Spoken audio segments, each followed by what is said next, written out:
G7 का मंच और पिछले कई सालों से भारत की मौजूदगी दुनिया भर को बता रही है कि भारत भले ही G7 सम्मेलन का सदस्य देश ना हो, लेकिन बावजूद इसके ग्रुप ऑफ 7 भारत के बिना कितना अधूरा है। क्या करें सर, डरना पड़ता है ना। मैं जिस कंट्री में रहती हूँ, मैं यहाँ बैठ के नहीं बात कर सकते, और जिस तरह के खूबी खोपड़ी के लोग हैं वो आपके ऊपर कोई भी एलिगेशन लगा देंगे तो क्या होगा बताइए भला। मेरी फोटो लगा के हार लगाने के चक्करों में लग रहे हैं आप लोग मुझे। वर्ल्ड बैंक की जो रिपोर्ट आई है कि 44%, आपने सुना है ना, 44% जो पाकिस्तानी हैं वो गरीबी रेखा के नीचे चले गए। That is almost half the country.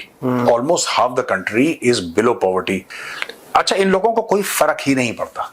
2500 लोग पाकिस्तान में शहीद होने के बाद या पाकिस्तान को नहीं चाहिए कि इंडिया को पूरी दुनिया के सामने जो है वो एक्सपोज करे। हमें सारे नैरेटिव को फॉरेन पॉलिसी पॉलिटिकल लेवल पे लेके आना पड़ेगा।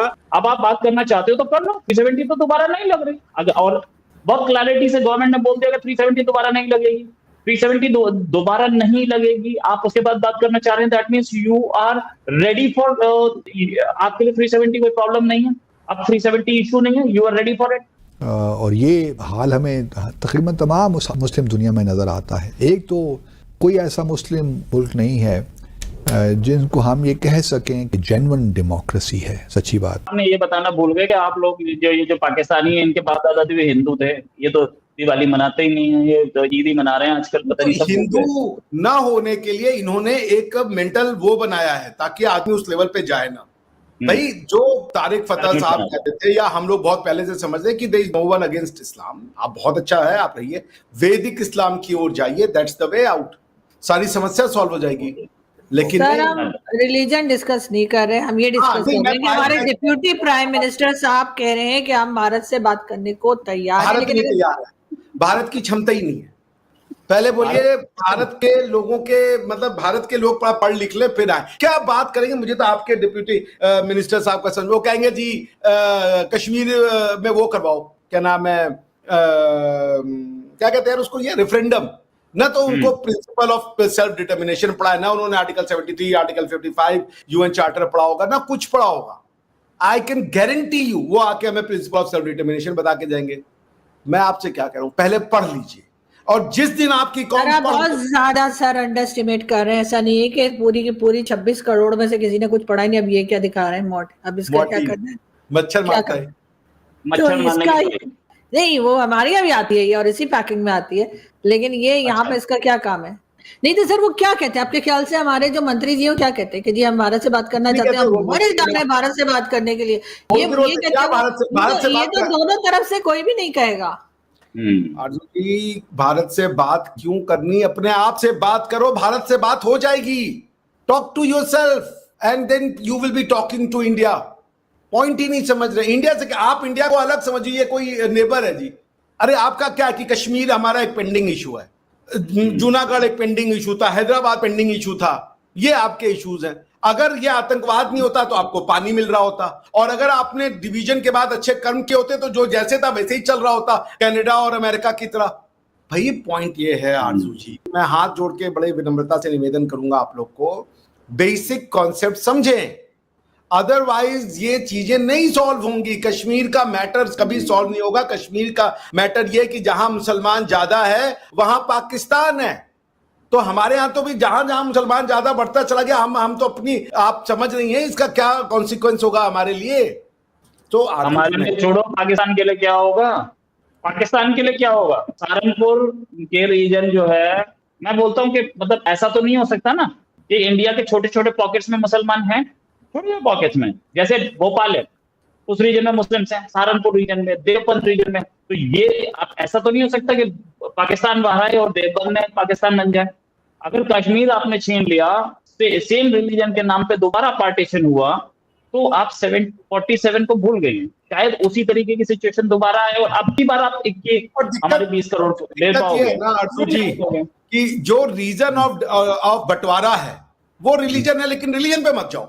ये बड़ी दिक्कत का घर हो गया है कि एक ऐसी फोर्सेस बना दी है समाज ने कि हम सब डरे हुए रह रहे हैं। मोदी साहब रोजाना जलसे जुलूस करें, पाकिस्तान के नौजवानों को भी खैर से उन्होंने मुखातिब किया। कल उन्होंने कहा मेरे पास गोली तो है ही अगर मेरी बात नहीं मानेंगे, और मैं एटमी कुव्वत की धमकियों से नहीं डरता हूँ। ये पोस्चरिंग आपको लगता है कि दोबारा मिस एडवेंचर की तरफ जाएगी, या ये फॉर द टाइम बीइंग अपनी शिकस्त को थोड़ा सा राम करने की कोशिश है? देखिए, ये जो आप बात कर रही हैं कि नरेंद्र मोदी को ये पता है कि डिप्लोमेटिकली दुनिया उनके साथ खड़ी नहीं हुई, मिलिटरली उनके जहाज गिर गए, पाकिस्तान ने जो बम्बार्डमेंट की, जो मिसाइल मारे भारत की सरजमीन पे, मिलिट्री टारगेट्स, अब दुनिया को क्या बताएं, अपने लोगों को क्या बताएं?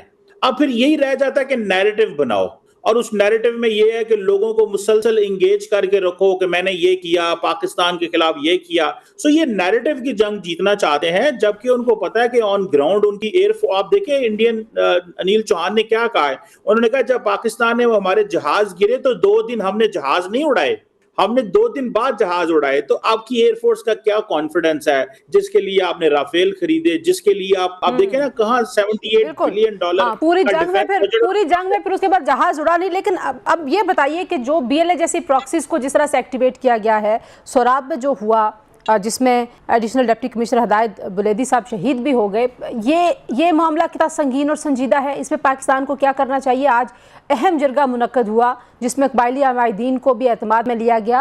आपको लगता है कि एक फुल फ्लेज पॉलिसी के तहत अब BLA के खिलाफ एक्टिविटीज होनी चाहिए? देखें, पहली बात तो यह है कि पाकिस्तान को इस अपने ये जो BLA का मसला है और बलूचिस्तान के अंदर ये जो दहशतगर्द हैं, इस मसले को इंटरनेशनलाइज करना होगा, क्योंकि इसके ट्रांसनेशनल कनेक्शंस हैं। ये एक सिर्फ डोमेस्टिक इशू नहीं है। देखें, ये BLA के लोगों के पास ये भारत की प्रॉक्सीज हैं, भारत से पैसा लेते हैं, हुकूमत पाकिस्तान ने इनको फितना उल हिंदुस्तान कहा है। और मैं ये भी समझता हूं कि अब हमें इस केस को इंटरनेशनल सतह पे लेके जाना चाहिए। ये कब तक हम इन प्रॉक्सीज को के असल मास्टर्स को जो है वो दुनिया के सामने नहीं लेके आएंगे?